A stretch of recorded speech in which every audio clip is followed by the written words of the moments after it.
He was the last true rambler of the American songbook, a man whose voice crackled like old vinyl and whose guitar told stories the world wasn't ready to hear.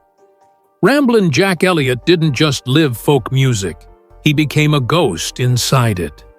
For decades, he drifted in and out of the spotlight, showing up just long enough to remind people he was still out there somewhere, with a half-smile and a half-truth.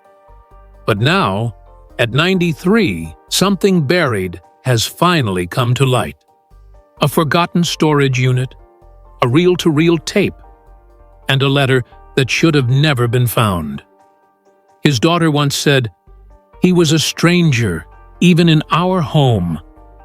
But what if that distance wasn't just emotional? What if Ramblin Jack spent his life hiding something? Something that now threatens to unravel everything we thought we knew about him. By the end of this video, the pieces will fall into place, and when they do, the legend of Ramblin Jack Elliott may never sound the same again. Before he was Ramblin Jack Elliott, he was Elliott Charles Adnapuz, a Jewish kid from Brooklyn with dreams far bigger than city blocks could hold.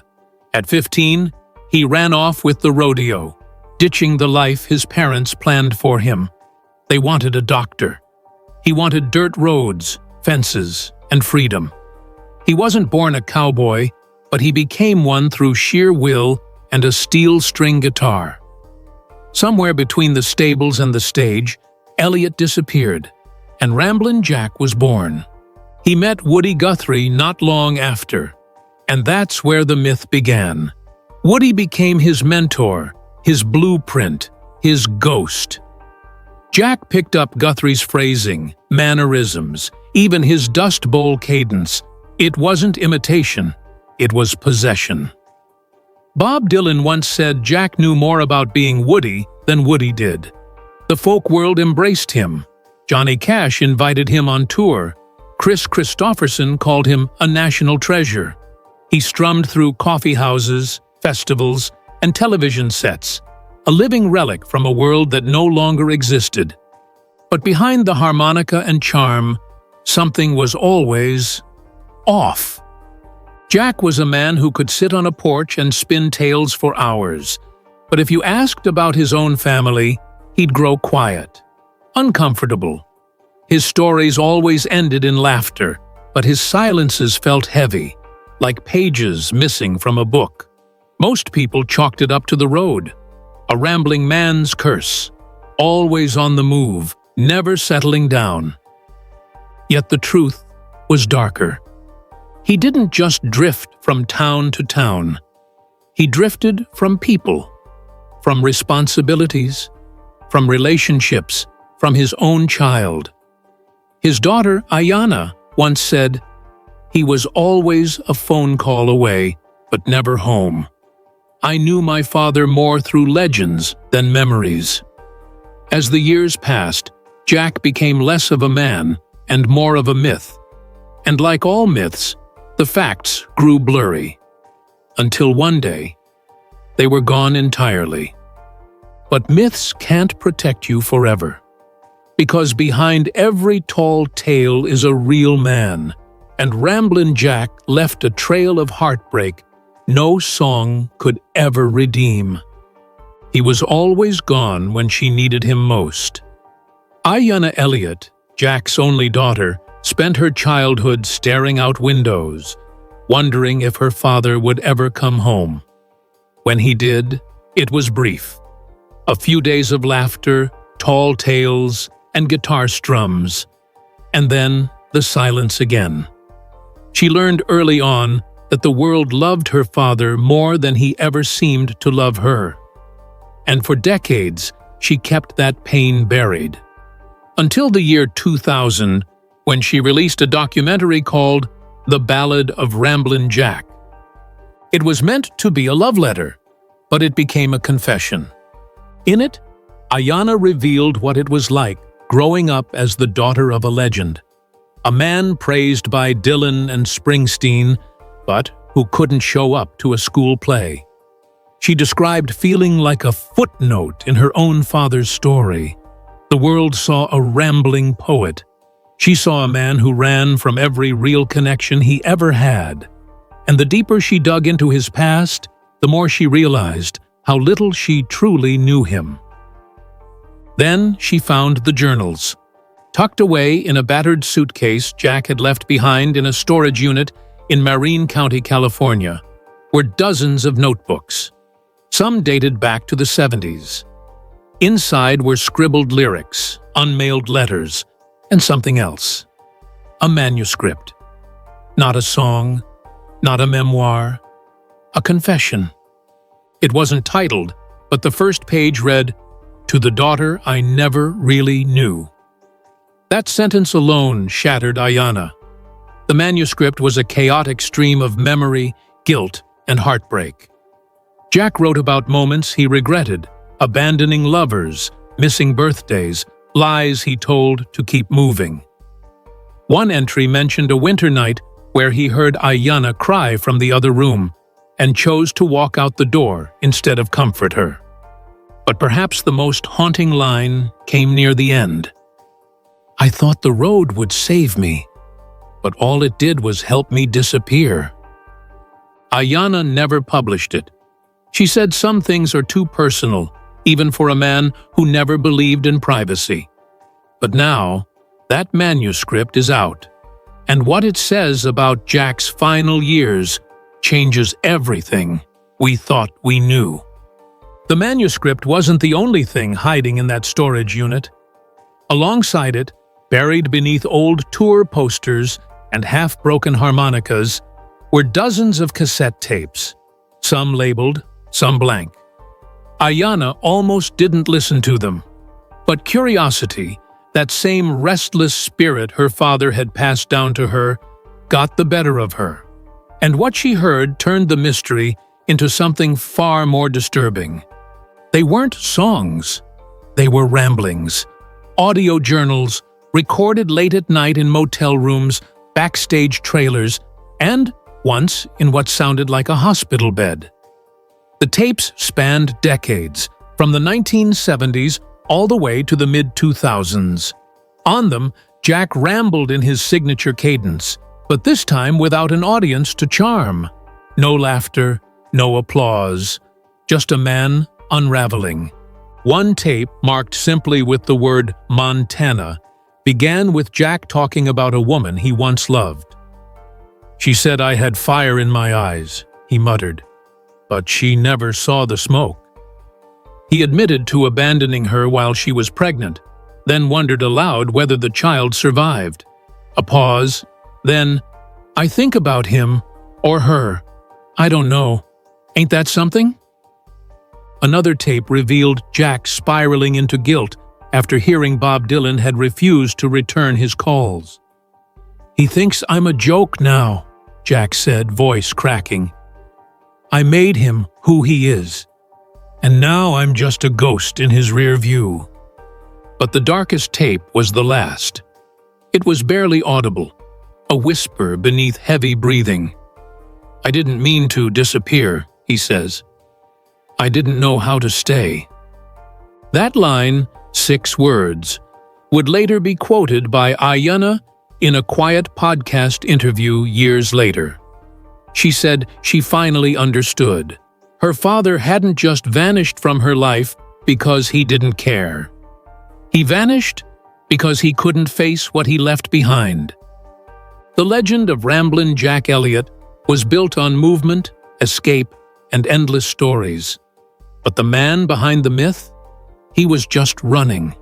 From guilt, from grief, and from a lifetime of broken bonds that no song could ever mend. By the early 2010s, Ramblin Jack Elliott was nearly invisible in the public eye. Occasionally, he'd show up at a folk festival, guitar in hand, looking thinner and more fragile each time. Fans would gather around like pilgrims at the feet of an old prophet, not realizing the weight of the silence behind his eyes. He'd sing a tune, crack a dusty joke, then vanish again. No press, no interviews, just a trail of half-finished stories and wrinkled memories. Behind closed doors, his health was deteriorating. He suffered a mild stroke in 2014, something that was never officially announced. Friends say he refused help. When one longtime companion offered to take him to a specialist in Nashville, Jack just smiled and said, "Doctors don't fix ghosts." He had no manager, no publicist, just a handful of old friends who kept his legend alive while he slowly faded into obscurity. Rumors swirled that he was living in a camper in Northern California, that he was broke, that he was secretly recording one last album nobody would ever hear. But nobody knew for sure. Jack had spent a lifetime perfecting the art of vanishing. Even his royalties became a mystery.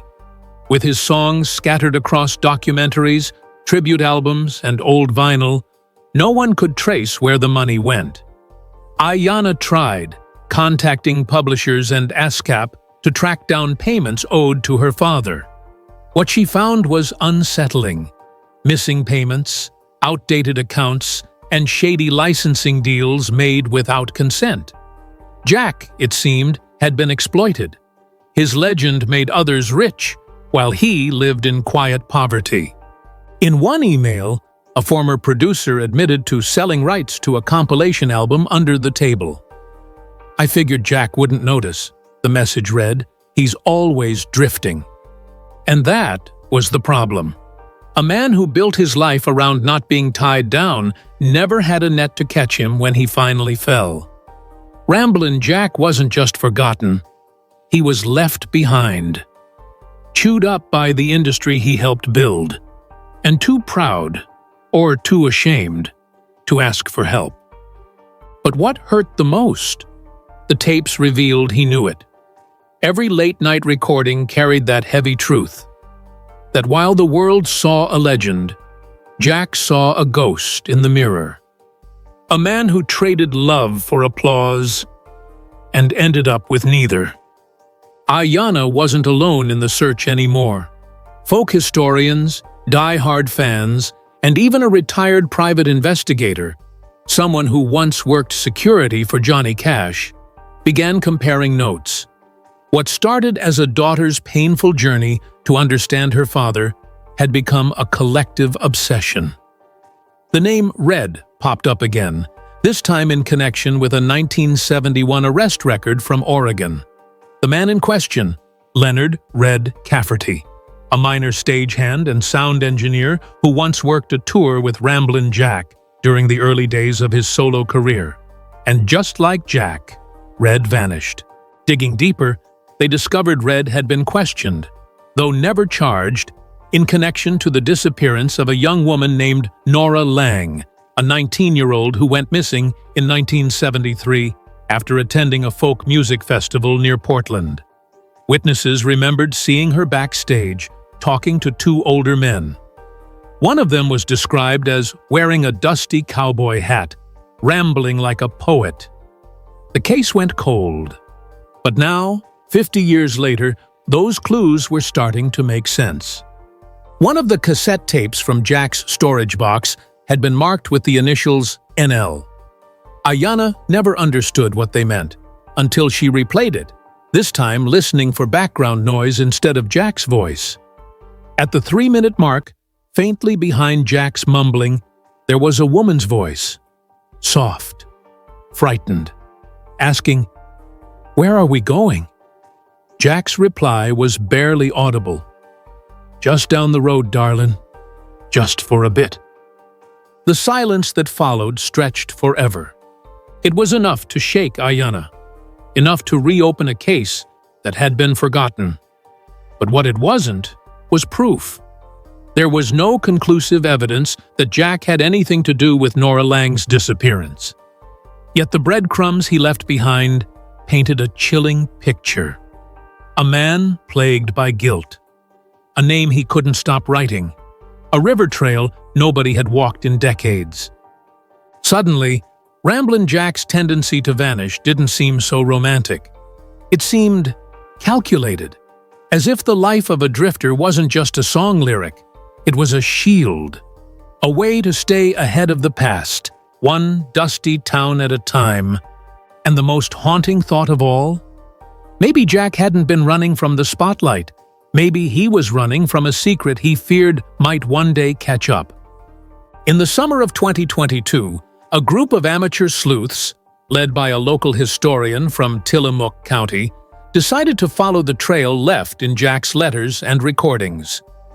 Using the hand-drawn map, vague references from his tapes, and archived forestry maps from the 1970s, they traced a path along the Salmonberry River, deep in the overgrown wilderness of Oregon. It wasn't easy. Landslides had erased parts of the trail. Bridges had collapsed. But after days of hiking, they found it. A flat clearing beneath an enormous gnarled tree, its bark stained with moss and time. 3 large stones rested in a semicircle near the roots. One of the men, a former park ranger, remembered the line from Jack's tape. They buried the reel-to-reel beneath the 3rd stone by the river tree. With trembling hands, they lifted the largest stone. Underneath was a rusted metal box, wrapped in plastic, weathered by decades but still intact. Inside it, a reel-to-reel tape recorder. Tucked beside it, a sealed envelope labeled, "For whoever's brave enough to listen." The tape was brought to a technician in Portland. Restoring it took days. But when it played, it wasn't a song. It was a confession. Jack's voice was older, worn thin by time. He spoke slowly, deliberately. "If you're hearing this, then I guess I'm gone. And maybe it's time someone finally heard the whole thing." He didn't name Red or Nora Lang directly, but he described a night in 1973 when things got out of hand backstage. He admitted to looking the other way and then driving north in silence, leaving behind someone who needed help. He said he spent the next 50 years trying to erase the sound of that girl's voice from his memory. But it always came back. Every mile, every motel, every damn song. Jack never claimed guilt in Nora's disappearance, but what he did confess to was complicity. Standing by, doing nothing, and letting someone vanish while he kept singing to the world. The revelation rocked the folk music community. Some refused to believe it. Others said it explained everything. The running, the shame, the heartbreak in his daughter's eyes. Ramblin Jack Elliott hadn't just been fleeing a past, he'd been buried by it. And with that tape, the final piece of the mystery clicked into place. The road had always been his escape. But even legends can't outrun ghosts. After the reel-to-reel tape surfaced and its contents made their quiet way through the folk music underground, something shifted in the way people spoke about Ramblin Jack Elliott. No longer was he just the charming drifter, the heir to Woody Guthrie's legacy, or the man Bob Dylan once imitated. Now, he was also a man with shadows trailing him, a man whose silences said more than his songs ever did. Ayanna never publicly confirmed the tape's existence, but in a rare interview she gave shortly after its discovery, she said this: "My father lived in metaphors. He couldn't say, 'I'm sorry,' so he told stories and hoped we'd understand. But some stories don't sing right. Some you have to face." In the months that followed, several organizations quietly began reassessing Jack's archives. A cancelled retrospective tour, a paused box set. Curators, once eager to honor his influence, hesitated. Not out of condemnation, but out of uncertainty. How do you celebrate a man who may have helped bury the truth? As for the disappearance of Nora Lang, the case was officially reopened. The Cold Case Unit in Oregon began searching the Salmonberry River Trail for remains, aided by cadaver dogs and forensic specialists. So far, nothing definitive has been found. Just fragments, bones too old to test. torn fabric snagged on roots, whispers, not answers. But maybe that's the final tragedy of Ramblin Jack Elliott. Not just that he ran, but that in his wake, he left only questions. That the man who carried the spirit of American folk music never truly told his own story, not to his daughter, not to the world, not even to himself. He was a vessel for other people's tales, a mirror reflecting others' truths, and when it came time to face his own, he disappeared again. Today, Jack is said to live in isolation, rarely speaking, barely performing, a legend in retreat. The myth endures. The voice still echoes through old vinyl. But the man, he's become what he always feared most, a ghost with no road left to run. A mystery finally solved. And it isn't good. There was one last thread, however, that refused to unravel. A part of Ramblin Jack Elliott's story that even the darkest tapes and long-buried secrets couldn't fully explain. And that thread was Ayanna. Because while the world debated whether to forgive or forget the man behind the myth, his daughter quietly began rewriting the story in a way only a child of a legend could. In the winter of 2023, she launched a podcast titled The Ghosts of the Road, a slow-burning audio series where she interviewed musicians, family friends, former lovers of Jack, and even fans who'd had strange, haunting run-ins with him in forgotten corners of America. The podcast never aimed to redeem her father, but it did something far more powerful. It made him human. One episode featured a woman who claimed to have spent 3 days with Jack in a Tucson motel in 1986. She described him as gentle but utterly lost, playing guitar at 3 a.m. to an empty room, mumbling lyrics that sounded like apologies. Another episode revealed an unreleased song, passed down from an old producer's widow. The lyrics were simple, devastating. "If I vanish in the sunset, don't you cry for me. I was never meant to settle, only float across the sea." Piece by piece, Ayanna reconstructed the man behind the myth, and what emerged wasn't a monster or a martyr, but a broken vessel full of contradictions. Jack Elliott had loved music deeply, but it had also been his hiding place. He'd loved people fiercely, but always at a distance. He'd carried secrets like spare harmonicas, never pulling them out until they rusted and rotted from the inside. Eventually, listeners stopped asking if Jack was guilty and began asking something even harder. What do we do with the art of the broken? Can a man's truth ruin his legacy? Or does the legacy already include the ruin? Ayanna never offered answers. She only told the stories. But in the final episode of the series, she played the last recording her father ever sent her. An old voicemail left at 2 a.m. just before he vanished for good. In a tired, raspy voice, Jack simply said, "I should have stayed. I should have told you everything. I just didn't know how." The call ended with silence. Not a dramatic hang-up, just the kind of slow fade you hear on the tail end of a dying record. That was Jack. That was his truth. Not the roaring legend or the grinning cowboy. Just a man who ran, who regretted, who left his daughter a trail of puzzle pieces instead of a goodbye.